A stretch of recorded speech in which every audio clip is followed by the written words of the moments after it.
torchlight fell across his face. He shielded his eyes with a hand. "Come on! Are you frightened of a dwarf? Do it, you son of a poxy whore!" His voice had grown hoarse from disuse. "Is that any way to speak about our Lady Mother?" The man moved forward, a torch in his left hand. "This is even more ghastly than my cell at River Run, though not quite so dank." For a moment, Tyrion could not breathe. "You?" "Well, most of me." Jaime was gaunt, his hair hacked short. "I left a hand at Harrenhal. Bringing the brave companions across the narrow sea was not one of Father's better notions." He lifted his arm, and Tyrion saw the stump. A bark of hysterical laughter burst from his lips. "Oh, gods," he said. "Jaime, I am so sorry, but gods be good, look at the two of us, handless and noseless, the Lannister boys." There were days when my hands smelt so bad, I wished I was noseless. Jaime lowered his torch, so the light bathed his brother's face. "An impressive scar." Tyrion turned away from the glare. "They made me fight a battle without my big brother to protect me." "I heard tell you almost burned the city down." "A filthy lie. I only burned the river." Abruptly, Tyrion remembered where he was and why. "Are you here to kill me?" "Now that's ungrateful. Perhaps I should leave you here to rot, if you're going to be so discourteous." "Rotting is not the fate Cersei has in mind for me." "Well, no, if truth be told. You're to be beheaded on the morrow, out on the old tourney grounds." Tyrion laughed again. "Will there be food? You'll have to help me with my last words. My wits have been running about like a rat in a root cellar." "You won't need last words. I'm rescuing you." Jaime's voice was strangely solemn. "Who said I required rescue?" "You know, I'd almost forgotten what an annoying little man you are. Now that you've reminded me, I do believe I'll let Cersei cut your head off after all." "Oh, no, you won't." He waddled out of his cell. "Is it day or night up above? I've lost all sense of time." 3 hours past midnight. The city sleeps." Jaime slid the torch back into its sconce, on the wall between the cells. The corridor was so poorly lit that Tyrion almost stumbled on the turnkey, sprawled across the cold stone floor. He prodded him with a toe. "Is he dead?" "Asleep. The other 3 as well. The eunuch dosed their wine with sweet sleep, but not enough to kill them, or so he swears. He is waiting back at the stair, dressed up in a septon's robe. You're going down into the sewers, and from there to the river. A galley is waiting in the bay. Varys has agents in the free cities who will see that you do not lack for funds. But try not to be conspicuous. Cersei will send men after you, I have no doubt. You might do well to take another name." "Another name? Oh, certainly. And when the faceless man come to kill me, I'll say, 'No, you have the wrong man. I'm a different dwarf with a hideous facial scar.'" Both Lannisters laughed at the absurdity of it all. Then Jaime went to one knee and kissed him quickly, once on each cheek, his lips brushing against the puckered ribbon of scar tissue. "Thank you, brother," Tyrion said, "for my life. It was a debt I owed you." Jaime's voice was strange. "A debt?" He cocked his head. "I do not understand." "Good. Some doors are best left closed."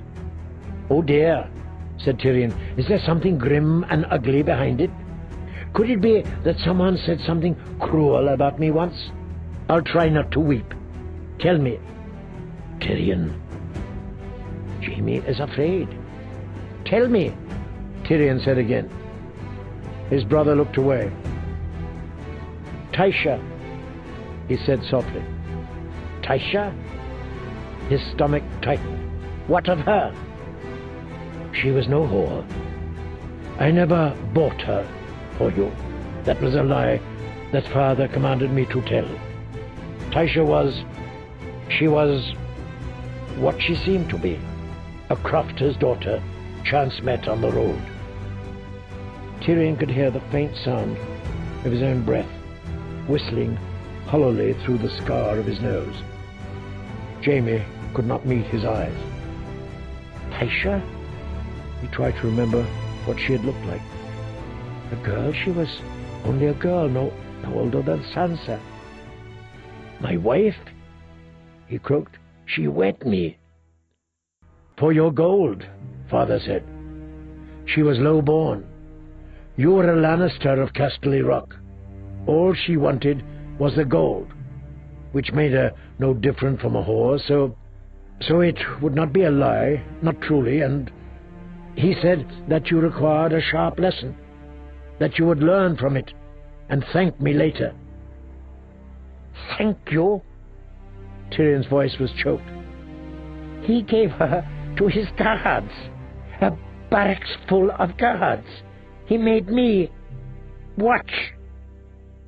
Aye, and more than watch. I took her too, my wife. I never knew he would do that. You must believe me. Oh, must I? Tyrion snarled. Why should I believe you about anything, ever? She was my wife. Tyrion. He hit him. It was a slap, backhanded, but he put all his strength into it, all his fear, all his rage, all his pain. Jaime was squatting unbalanced. The blow sent him tumbling backward to the floor. I suppose I earned that. Oh, you've earned more than that, Jaime. You and my sweet sister and our loving father, yes. I can't begin to tell you what you've earned. But you'll have it. That I swear to you. A Lannister always pays his debts. Tyrion waddled away, almost stumbling over the turnkey again in his haste. Before he had gone a dozen yards, he bumped up against an iron gate that closed the passage. Oh, gods! It was all he could do not to scream. Jaime came up behind him. I have the jailer's keys. Then use them! Tyrion stepped aside. Jaime unlocked the gate, pushed it open, and stepped through. He looked back over his shoulder.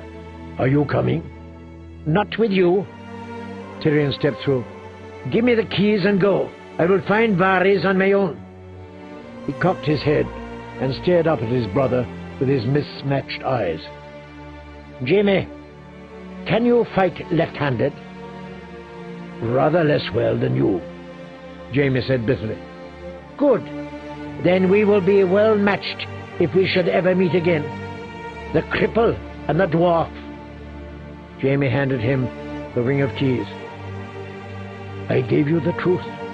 You owe me the same. Did you do it? Did you kill him?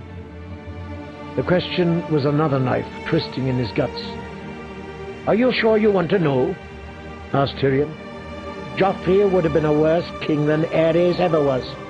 He stole his father's dagger and gave it to a footpad to slit the throat of Brandon Stark. Did you know that? I thought he might have. Well, a son takes after his father. Joff would have killed me as well, once he came into his power, for the crime of being short and ugly, of which I am so conspicuously guilty. You have not answered my question. You poor, stupid, blind, crippled fool. Must I spell out everything for you? Very well. Cersei is a lying whore. She's been fucking Lancel and Osmond Kettleblack and probably Moonboy, for all I know. And I am the monster they all say I am. Yes, I killed your vile son. He made himself grin. It must have been a hideous sight to see, there in the torchlit gloom. Jaime turned without a word and walked away. Tyrion watched him go, striding on his long, strong legs, and part of him wanted to call out, to tell him that it wasn't true, to beg for his forgiveness. But then he thought of Tysha, and he held his silence.